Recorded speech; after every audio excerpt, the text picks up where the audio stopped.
Hi, welcome back to another video. I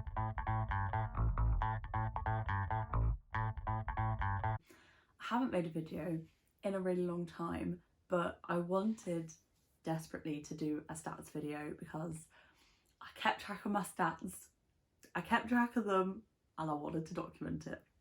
Saying that, actually, I had to fill in a quarter of the spreadsheet that I'd not filled out.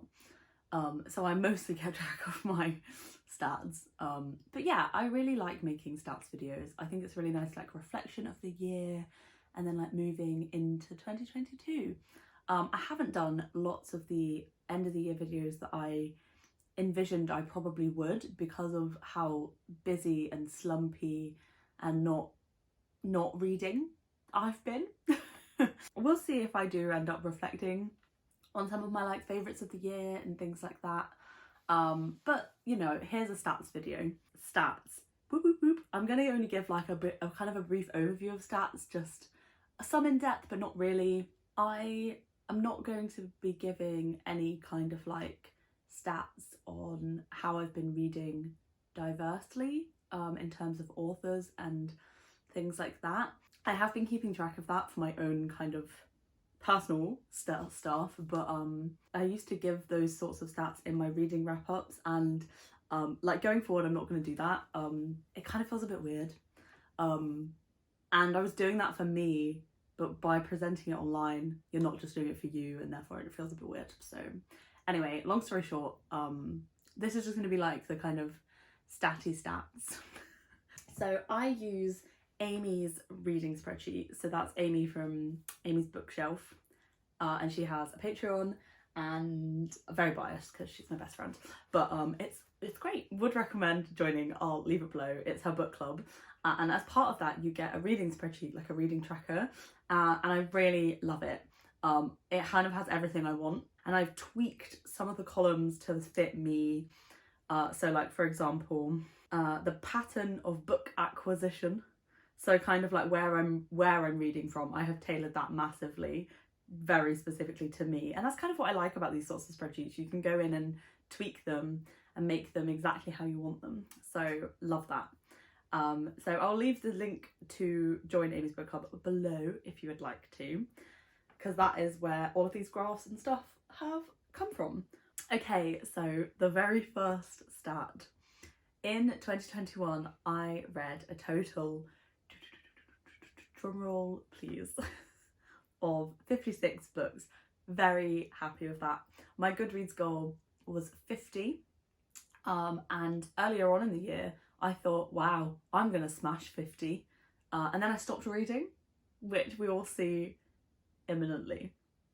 56, very pleased with that, very pleased.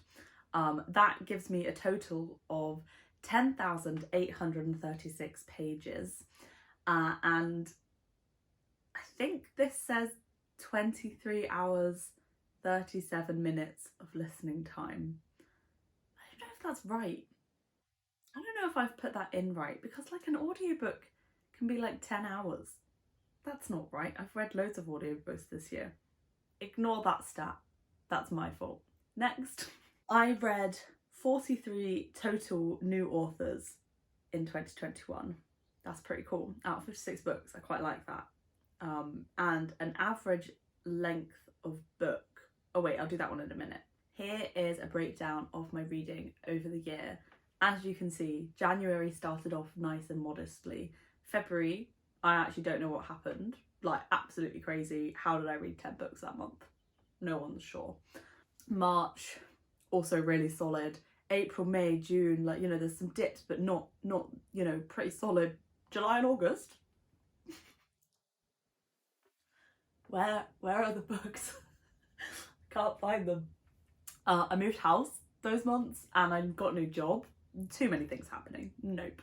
I went from, wow, reading is my favourite thing to do ever, like I love reading, to literally uttering the words, I don't think reading is my hobby anymore. Which really demonstrates my dramatic personality, I think. Let's move on. November I had another little dip. September kind of got me out of the slump, and then I don't know. I think I'm easing out of it, but you can kind of tell from that ending that I'm still a bit haphazard. We'll see how we go in January. I've already read one book. Yay. Let's move on. Book length. So this doesn't really surprise me either. We have 12 books in the 201 to 300 page category, 16 books in the 301 to 400 page category, and 4 books in the 401 to 500 books. That surprises me. I've read 4 books with that at that length. I know that's not that long, but it's quite long for a person that usually just reads contemporary. What are they? I want to know what they are. Wait, can I find that out easily? Ah, Cinderella is... oh no, Cinderella says 400 pages. Catch and Kill. That is a chunky book. Yeah. Us Against You. Wow. 448. Wouldn't have said that was that big, but it is. Loveless, 433. I've not seen a physical copy of that, to be fair. I read that on my Kindle, so fair enough. There's another... I'm just scrolling. This is not an adequate way to do this. I am going to ditch that endeavour and move on. That gives me an average length of book in pages of 301. I'm pleased with that. It's nice that it made it into the 300s.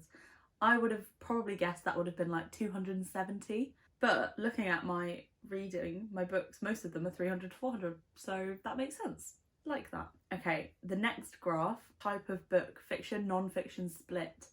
I am not that surprised by this. I thought it might be a little bit more, but 78.6% fiction and 21.4% non-fiction. I'm quite pleased with 21% non-fiction, to be fair. I'd quite like that to maybe go up to 25 next year. I've got a lot of non-fiction on my shelves, and I tried to do non-fiction in November, but I was just coming out of a slump, so that didn't work. I think I read 1 non-fiction book, which is better than nothing. Okay, type of books. So we've got lots of different stats here.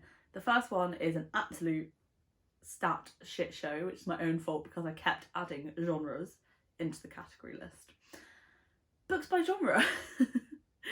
Okay, so the biggest chunk of the pie there is YA contemporary at 25.5%.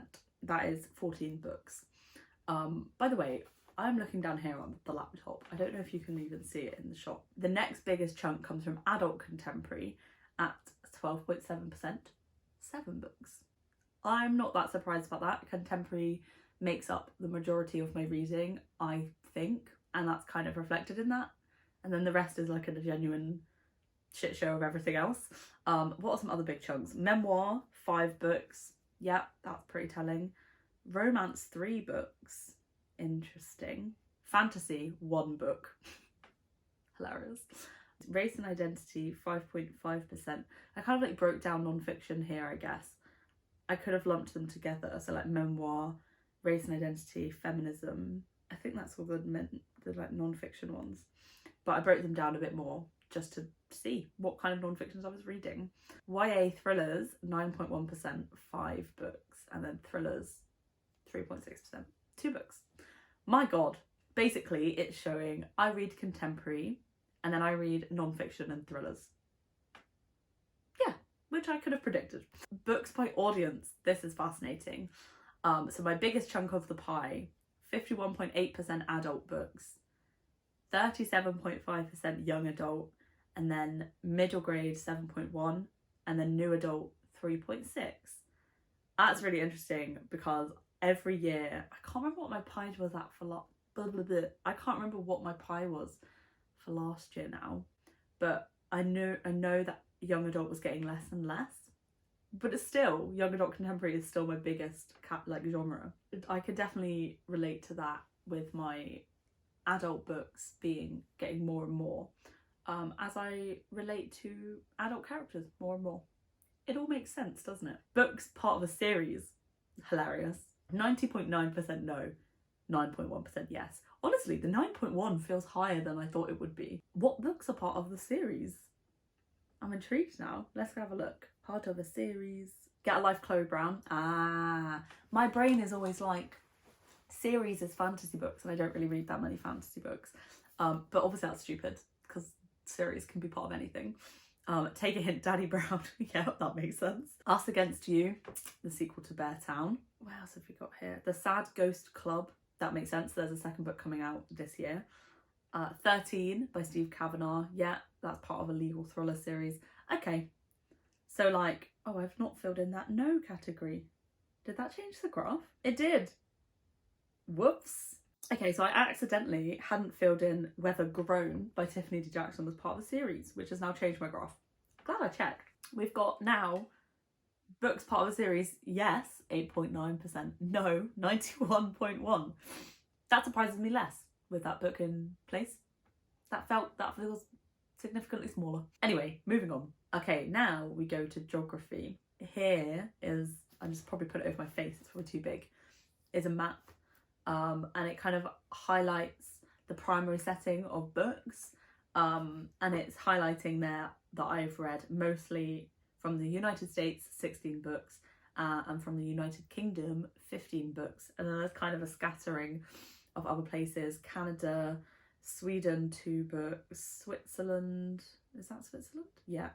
Nigeria, Pakistan, India, Australia, Japan, and South Korea. I think that is everywhere. Which are both, it's really interesting to see, and also doesn't reflect how I wanted to be reading this year in terms of reading across the world. So that's something that's going to be interesting to think about as I go into 2022, especially with the amount of books on my shelf, to be honest. And then on the same theme in terms of geography, translated versus non-translated. So 91.1% wasn't translated and 8.9% was translated. I think that reflects obviously it reflects exactly how I've been reading this year, because it is literally my stats. But I think I wanted that to be bigger, but I'm not surprised that that is the data. And again, it's something to be thinking about for next year, because I do enjoy translated fiction. My number of rereads is funny. I reread 2 books this year. I can tell you what they were. They were Heartstopper by Alice Oseman. That got me out of a reading slump.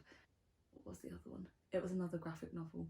Roller Girl by Victoria Jameson, because I wanted to reread it now that I have started roller skating. So that's it. 2 rereads, done. Okay, so pattern of book acquisition. This is going to look a bit messy, but because I've broken it down significantly more than other people might, to really tailor it to myself. The biggest chunk of the pie, interestingly, is library audio, 23.2%, which is 13 books from the library audio section. And then to quickly go with library, we've then got 3.6% or 2 books from the physical library. I definitely got out more books than that from the library this year, but I have read 2. And then 2 or 3.6% from the ebook library. So in total, 13, 14, 15, 16, so that's 17 books this year from the library in different forms. My next biggest piece of the pie, oh no, they're joint. Oh, that's depressing that they're joint, actually. 16.1% from my owned TBR, books I owned at the start of 2021, and 16.1% on 2021 buys. So 9 each, basically. At least they're an even split, although I did buy more books than that. Let's move on. I then read 6 of Ben's books, which is 10.7%. And then 8.9% or 5 books from Audible. And then there's just a kind of scattering: review copy, NetGalley, borrowed, that's mostly Amy's books, rereads. So that's interesting. Like, I'm really surprised that library audio is like the biggest, but I do love a library audiobook. Use your library audiobook services. It's free. And then we move on to books by format. 53.6% print, 32.1% audiobook, and then 14.3% ebook. I find it so interesting looking at this, because just 3 years ago, I'd say I barely listened to any audiobooks, and now it makes up 32.1% of my reading. That's a lot. 18 books I read on audio this year. 8 ebooks. I'm quite pleased with that, because I was trying to read more ebooks this year. And then 30 print books. I'm really intrigued how that's going to change this year, because I feel like I'm loving reading on my Kindle so much, but also I have so many books on my shelves. Let's see, shall we? Let's see. Let's move on to my enjoyment of books, my star rating. I am so generous with star ratings. Also, I've kind of been mismatching if I'm doing half stars or not, because Amy's spreadsheet does include half stars. We all know Goodreads doesn't include half stars, and Storygraph does, but I will talk about Storygraph in a second. Here's my pie chart. My biggest chunk, which I'm very happy with, is 5 stars. 34.6% 5 stars. That feels so generous, but I'm okay with it. I read a lot of good books this year and I know exactly what I like to read, so why would I want to wish myself lower stars, you know? 10 books, 4.5 stars. 13 books, 4 stars. 7 books, 3.5. 2 books, 3 stars. And then 2 books, 2.5. So no 2 stars. I probably do have 2 stars on Goodreads, but on this spreadsheet, that's my ratings. The number of books DNF'd, 0. 100% none. Hilarious. That isn't true. That wasn't true last year. That isn't true. I just don't log my DNFs. I don't log them because they're not, to me it's a soft DNF. It's not a permanent DNF. It's a oof. It's usually oof, my brain space doesn't have the capacity for this book right now. I need to read something else. It's rare that I'm picking up a book that is so out of my comfort zone, that is so completely not what I would usually read, that I'm just going to DNF it. Like, usually. Books can surprise you, but it's usually a soft DNF, and I do come back to books. I've actually just come back to The Things We Don't See by Savannah Brown, which is a YA thriller. I was really liking it, but my brain wasn't taking it in properly, and it was a bit poetic, and I'll talk about this a bit more in a future video coming out soon about queer YA thrillers. Ooh. I knew I needed something else. I needed some palette cleansers before coming back to it. It wasn't a DNF, it was a soft DNF. So that's my DNF chat. I'm totally here for DNFing books. I will DNF a book. Some books have been like soft DNF for a while. Have they turned into hard DNFs? I don't know, because I might just come back and try them again. The last thing I wanted to chat about was Storygraph. So we all know that Storygraph does good stats. I used it for the first half of the year, and then I gravitated back towards Goodreads. Maybe that's a conversation for another video, but I do want to start using Storygraph again. I started trying yesterday to just input the rest of my books that I hadn't managed to log on Storygraph so I could get the graphs from there, but it was being so slow, and I think because it was the first of the month, there was a lot of people on the site, it was being too slow, I couldn't do it, so I couldn't bother. So I didn't. I will do it, but I haven't done it.